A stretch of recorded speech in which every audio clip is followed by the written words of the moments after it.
Hello students, so let's continue our chapter 4 in the earlier cities from class 6 history NCERT syllabus. So in page number 34 we are going to start houses, drains and streets. Generally houses were either 1 or 2 stories high with rooms built around a courtyard. Most houses had a separate bathing area and some had wells to supply water.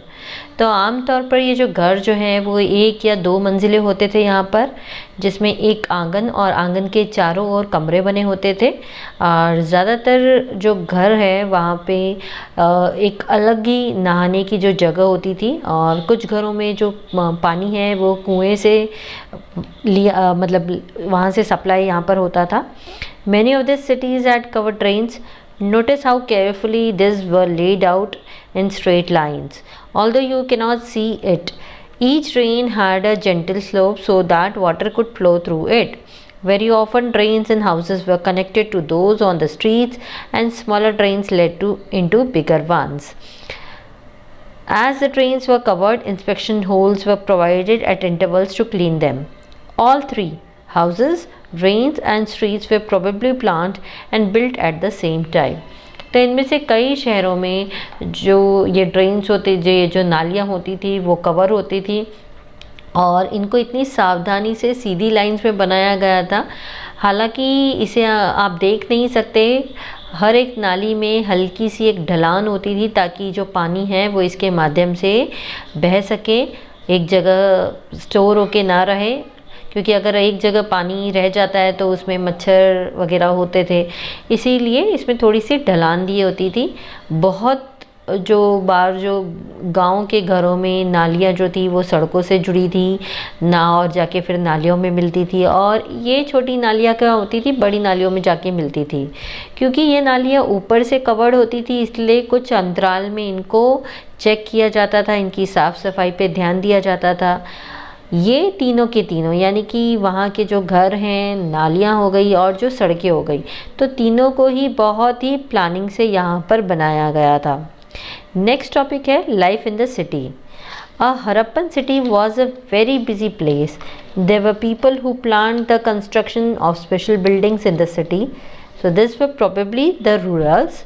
It is likely that the rurals sent people to distant lands to get metal, precious stones and other things that they wanted.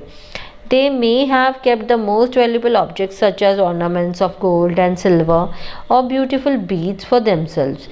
And there were scribes, people who knew how to write, who helped people prepare the seals and perhaps wrote on other materials that have not survived.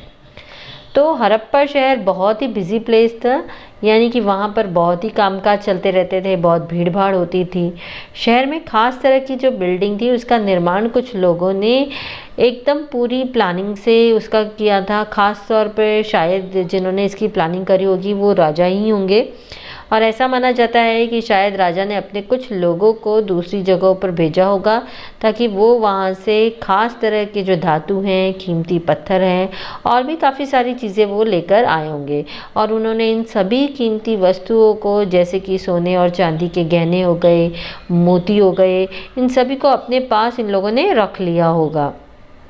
इसके अलावा कुछ scribes भी थे। Scribes का मतलब होता है लेखक, जो बहुत सारी चीज़ें लिखते हैं, जिन्हें बहुत सारी नॉलेज होती है, जिन्हें पता होता है कि किस तरह लिखना है। तो इन्होंने सील्स बनाने में भी इन लोगों की मदद करी थी। शायद उन्होंने दूसरे मटेरियल्स पर भी लिखा होगा, लेकिन वो मटेरियल्स इतने लॉन्ग लास्टिंग नहीं होंगे, इसीलिए अभी तक वो नहीं बचे।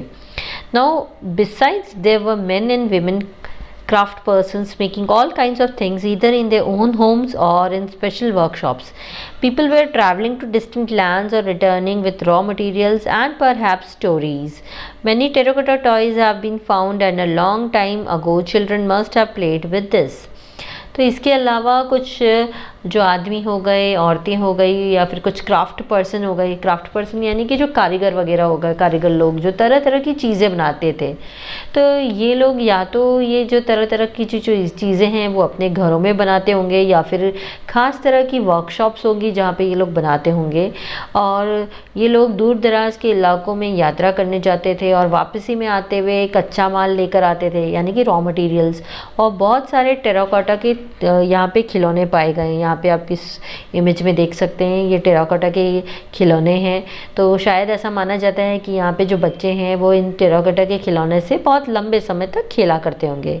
साइड में आप जो दूसरी तस्वीर देख रहे हैं, ये एक सील की आपको फ़ोटो दिखाई है कि इस तरह से सील वगैरह हुआ करती थी।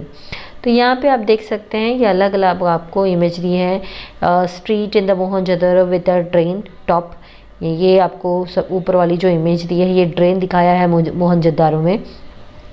सेकंड जो पिक्चर दिखाई है वो आपको एक वेल दिखाया है, यानी कि एक कुआं। फिर फार लेफ्ट यानी कि हरप्पन सील है, ये आपको एक हरप्पन सील दिखाई है। The signs on the top of the seal are a part of script, तो ऊपर जो आपको लिखा हुआ दिख रहा है ये एक स्क्रिप्ट दिखाई गई है। This is the earliest form of writing known as the subcontinent, तो ये सब कॉन्टिनेंट की जो सबसे पहली जो भाषा होगी जो लिखी जाती होगी वो होगी। Scholars have tried to read this signs but we still do not have exactly what they mean, तो जो बड़े बड़े विद्वान हैं उन्होंने इसको पढ़ने की बहुत कोशिश करी, लेकिन अभी भी एग्जैक्टली अभी तक हम नहीं समझ पाए कि वो क्या है। और लेफ्ट में आप ये जो है ये टेराकोटा टॉयज़ आप देख सकते हैं। So till here, in our next video will continue the chapter. Till then bye bye.